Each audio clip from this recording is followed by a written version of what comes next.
8 नवंबर को चंद्र ग्रहण लगने वाला है, उसकी जानकारी आपको दे रहे हैं। दरअसल चंद्र ग्रहण पूर्णिमा के दिन ही होता है। चंद्र ग्रहण के दिन देवी देवताओं के दर्शन करना अशुभ माना जाता है। इस दिन मंदिरों के कपाट बंद रहेंगे और किसी भी तरह की पूजा का विधान नहीं किया जाता है। भारत में चंद्र ग्रहण को लेकर कई धारणाएं प्रचलित है, लेकिन विज्ञान के मुताबिक यह पूरी तरह खगोलीय घटना है। आइए जानते हैं कि क्या होता है चंद्र ग्रहण और क्या सावधानियां रखनी चाहिए। दरअसल पौराणिक कथानुसार समुद्र मंथन के दौरान जब देवों और दानवों के साथ अमृत पान के लिए विवाद हुआ, तो इसको सुलझाने के लिए मोहिनी एकादशी के दिन भगवान विष्णु ने मोहिनी रूप धारण किया। जब भगवान विष्णु ने देवताओं और असुरों को अलग अलग बिठा दिया, लेकिन असुर छल से देवताओं की लाइन में आकर बैठ गए और अमृत पान कर लिया। देवों की लाइन में बैठे चंद्रमा और सूर्य ने राहु को ऐसा करते हुए देख लिया। इस बात की जानकारी उन्होंने भगवान विष्णु को दी, जिसके बाद भगवान विष्णु ने अपने सुदर्शन चक्र से राहु का सिर धड़ से अलग कर दिया।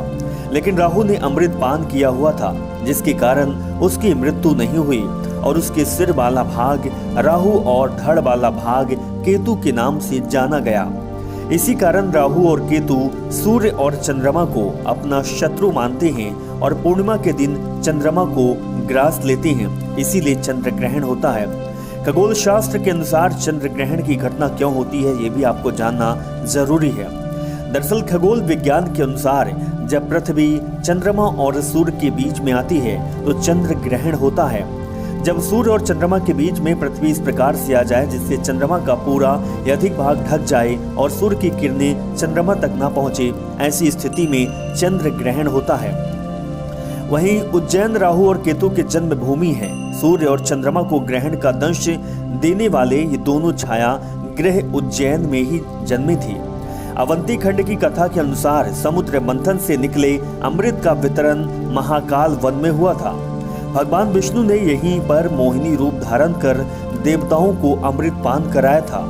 इस दौरान एक राक्षस ने देवताओं का रूप धारण कर अमृत पान कर लिया था। तब भगवान विष्णु ने उसका सिर धड़ से अलग कर दिया था। अमृत पान के कारण उसके शरीर के दोनों भाग जीवित रहे और राहु और केतु के रूप में पहचाने लगे। राहु और केतु को ज्योतिष में छाया ग्रह कहा जाता है। ये दोनों ग्रह एक ही राक्षस के शरीर से जन्मे हैं। राक्षस के सिर वाला भाग राहु कहलाता है, जबकि धड़ वाला भाग केतु। कुछ ज्योतिष इन्हें रहस्यवादी ग्रह मानते हैं। यदि किसी की कुंडली में राहु और केतु गलत स्थान पर हो तो उसके जीवन में भूचाल ला देते हैं। इतने प्रभावशाली हैं कि सूर्य और चंद्रमा पर ग्रहण भी इनके कारण ही लगते हैं। वो बताते हैं राहु केतु के अस्तित्व की असल कहानी क्या है। दरअसल दैत्यों की पंक्ति में सर्वभानु नाम का एक दैत्य बैठा हुआ था। उसे आभास हुआ कि मोहिनी रूप को दिखाकर दैत्यों को छला जा रहा है। ऐसे में वह देवताओं का रूप धारण कर चुपके से सूर्य और चंद्र देव के पास आकर बैठ गया। जैसे ही उसे अमृत पान को मिला, सूर्य और चंद्र देवता ने उसे पहचान लिया और मोहिनी रूप धारण किए हुए भगवान विष्णु को पूरी जानकारी बता दी। इससे पहले ही सर्वभानु अमृत को अपने कंठ से नीचे उतारता, भगवान विष्णु ने अपने चक्र से उसका सिर धड़ से अलग कर दिया।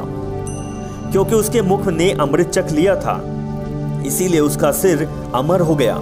ये कथा बताती है कि ब्रह्मा जी ने सिर को एक सर्प के शरीर से जोड़ दिया था।